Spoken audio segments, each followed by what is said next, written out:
hirapan yung pag-demolish yan or pag-relocate. Yan yung mga pinaya nila. Dito sa may Paco, Manila, may nag-comment sa atin na concerned citizen. Dito daw sa may Otis Bridge, unting-unting binahayan. Meron na pala tong barrier dati pero sinira para may tayo nila yung bahay dito sa ilalim ng tulay.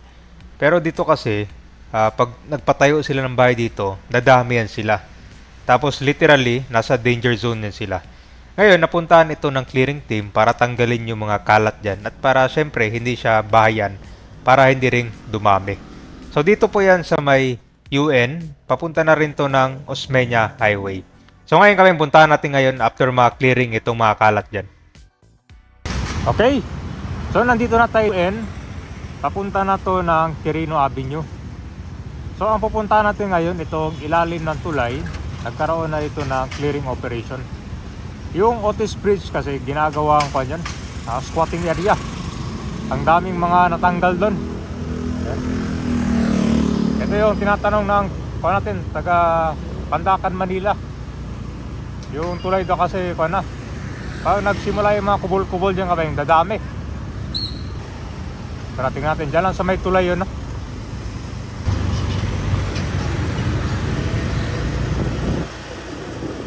Ito na yung tulay, kanino.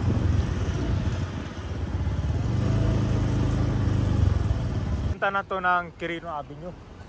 So ito yung ni-clearing nila dito, kabayan, kasi ito na yung Estero de Concordia. Itong gilid kasi ng tulay, ginagawang squatting area. Katulad nito, kanina ang dami mga dito, mga gamit. Kaya unting-unting pumapangit yung gilid ng tulay dito kasi kung siya binabahayan. Yan, katulad dyan, no? Buti lang at na-clearing para hindi dumami. Ayan. So may ginagawa niyo palang isa stero, mukhang dredging, no? Ayan. Ito mga kabayan, di ba marami natin ang pupuntahan mga estero dito sa Manila. Talagang kapag nagsisimula yung mga bahay dyan, dadami. Tapos kapag dadami, doon na mahirapan yung pag-demolish yan or pag-relocate kasi kanyan sila, matagal na. Tapos pag dumami naman, hindi na basta ma-demolish agad, no? Kailangan pa ng relocation. Yan. Kaya itong mga ilalim ng tulay, mga estero, talaga binabantayan yan ng LGU ng Manila. Araw-araw nag-clearing yan, DPS, Department of Engineering. Yan, mukhang may ginagawa ngayon dito, oh. Ito parang flood control.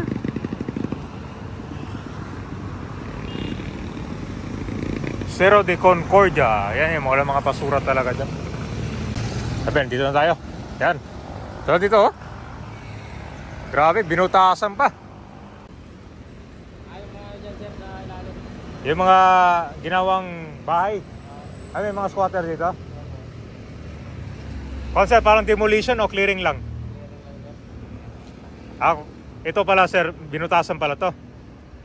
Ito na mga tumatambay dyan. So parang dito yung nila sir, binutasan para makapasok. Parang takit to dati. Sinira lang, no? Galing, no?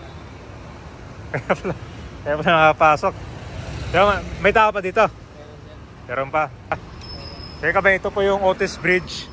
So kaya pala nakakatayo sila ng bahay dito kasi ito, meron na palang kwantos. May barrier na ito. Yan yung Otis Bridge, oh. Matindi pala dito. Talagang sinira siya, oh. Ano? Kalbo.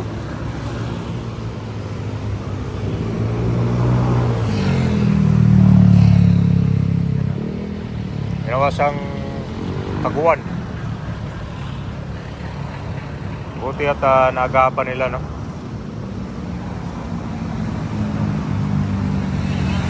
Kaya mayari ito kabayan kapag napabayaan talaga yung mga ilalim ng tulay, di ba? Marami natin ang puntahan ng mga ilalim ng tulay ito. Grabe. Pag tumingin ka sa likod, puno ng mga barong-barong. So, buti nakasunan na agad, oh.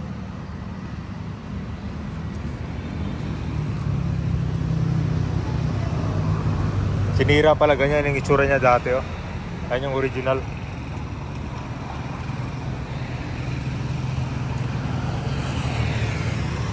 Ang ito kasi may estero, yan yung Estero de Concordia.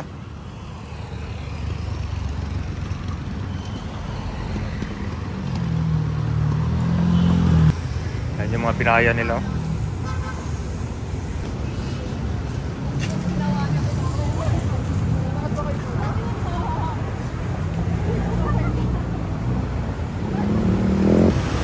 Ito din sa kabilang tulay, kabayan. Ito din yung declaring nila dito.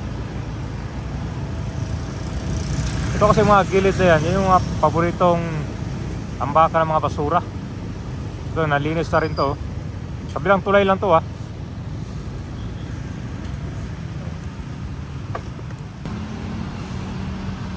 Tawid lang natin doon galing sa Otis Bridge.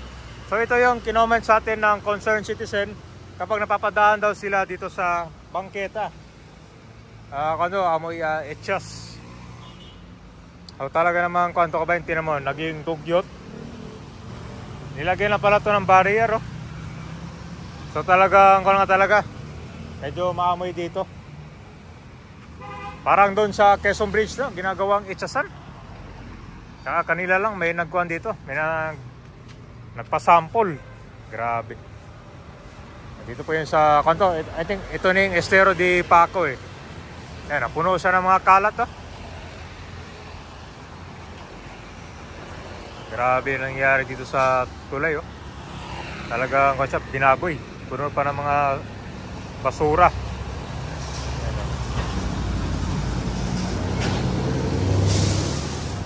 Tingnan dito sa tulay, kabayan, na. Ayun, naging imbakan. Malapit pa naman to sa Estero. Ayun guys, tingnan natin dito sa tulay, ah. Yan, oh. Puno ng mga basag na debris.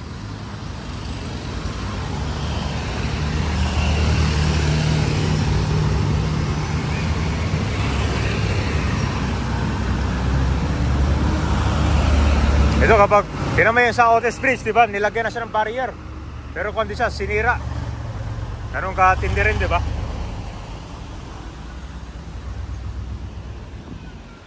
Kinamay yung Estero de Paco dito.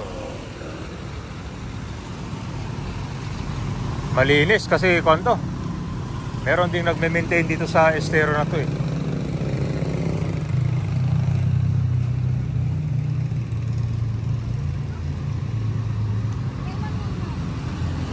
Ito pa yung Estero de Paco. Ang binabantayan talaga nila dito yung ilalim. Baka kasi maging solid squatting area. Ayan katindi dapat yung pagbabantay nila dito. Pero maayos naman dito sa Estero. Wala masyadong mga basura.